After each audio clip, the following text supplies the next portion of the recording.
what's up gamers, and welcome back. I know it's been a while, but, well, might as well start the new year off with a game I got recently for Christmas, Sonic Generations.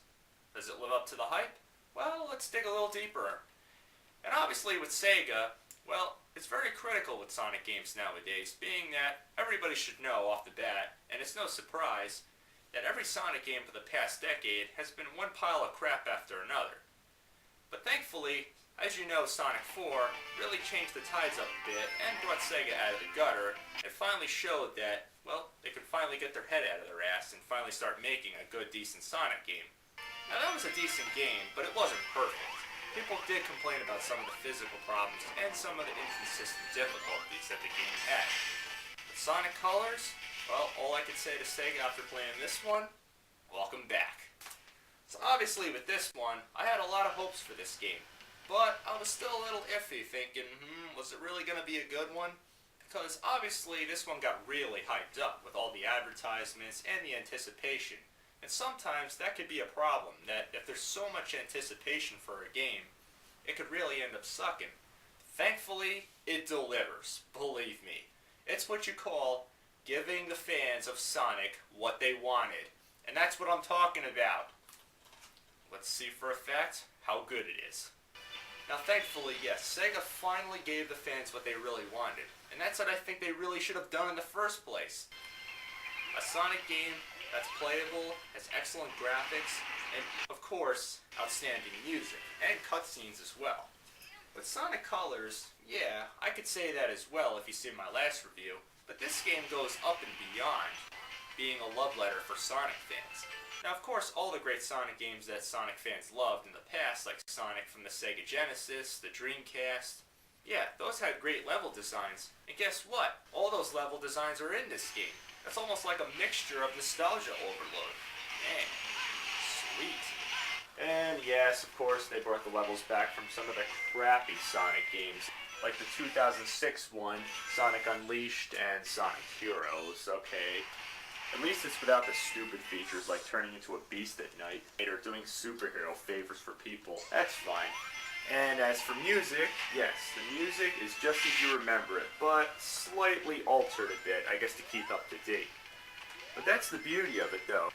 Did I not mention that you can actually choose between the music they have selected on the level or any track that you want that's already unlocked?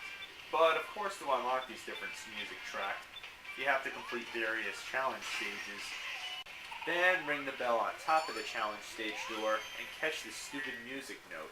You don't know what the hell you're really going to get. It comes up at random. You either get a song track, or you get a stupid artwork thing, which I really don't give two shits about. The music tracks are what I really want.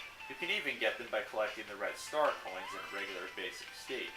But yeah, isn't that awesome? You can pick any track you want. Just pick one right out of the selection, and any level, any stage, boom, it's right there. I mean, yeah. Talk about out of place with this setting.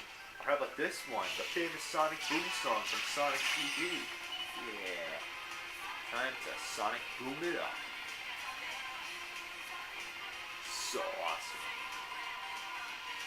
Now, of course, as you know, there are not one, but two Sonics in this game. The old school Sonic, which is smaller than the new Sonic. Well, I didn't really think that made much sense at first, but if you watch the cutscenes, well, you'll find out it does. I'm not really going to get too deep into the story, you have to figure it out for yourself. But it all adds up after a while, and you meet up with new characters as well. That, well, really wasn't too crazy about these new characters, but it's not that bad. Even though they do help you along the way. So, of course, the first stage of each world, well, you play as the old school Sonic, which is the smaller one, and it's only 2D, but it's basically just like Sonic 4. Some people, like myself, may complain about the physical problems with the 2D side-scrolling part of the game, but you get used to it. And that's it. It takes a lot of getting used to. Unfortunately, it doesn't have the targeting system like with Sonic 4. Now, it's basically a throwback to the old school Sonic, so that's a bit of a letdown. Being that, well, you have to jump on the enemies and attack them regularly like you did old school style. And then you get to the second stage, of course you have to switch to the new Sonic. This can get a little tedious if you forget.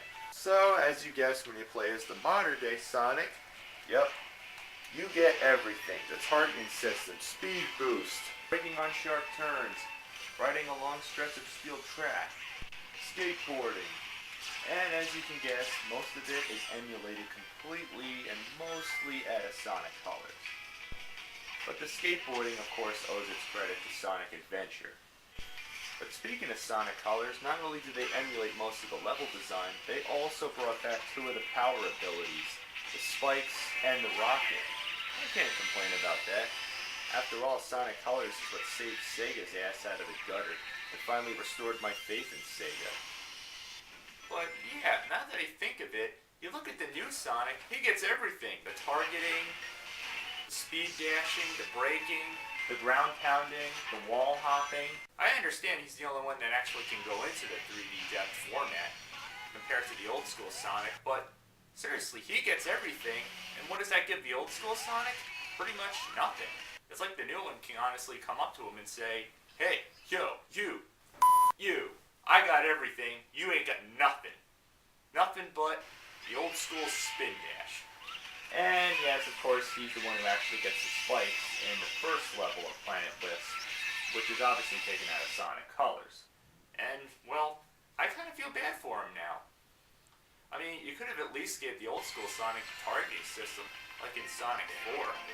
I mean, that would have made a little bit of sense, right? Or, oh no, I think Sonic 4 is the new Sonic. Now that makes sense. Okay, I'm mistaken. I stand corrected.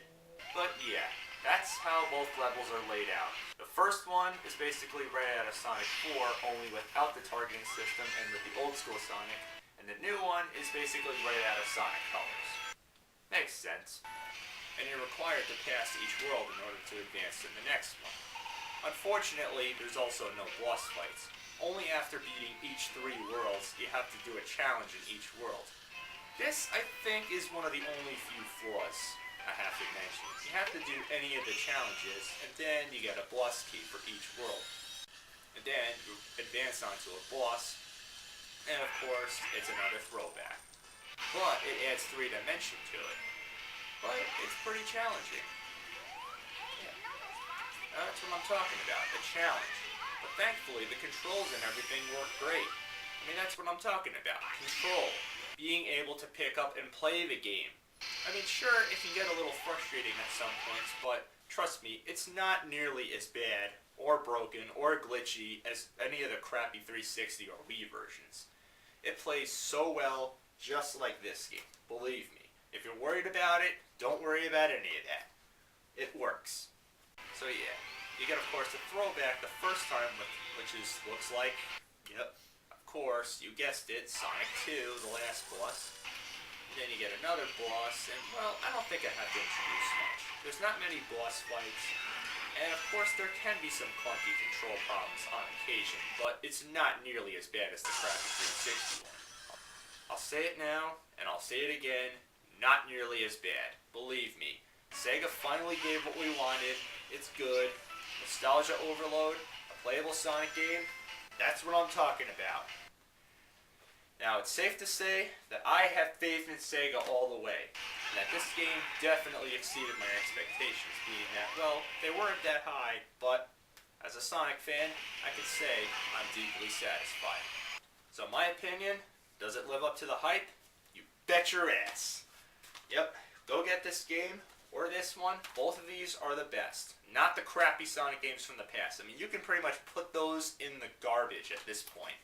Makes it look like crap. Whatever Sega's doing now, keep it up. Because I plan on seeing another Sonic game in the future, and it better be a good one, not a broken one.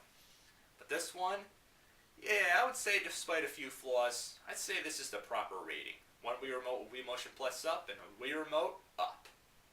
Believe me, it's good.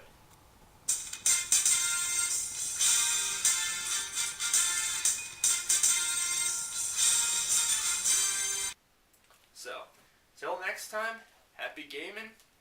I think you know what's next.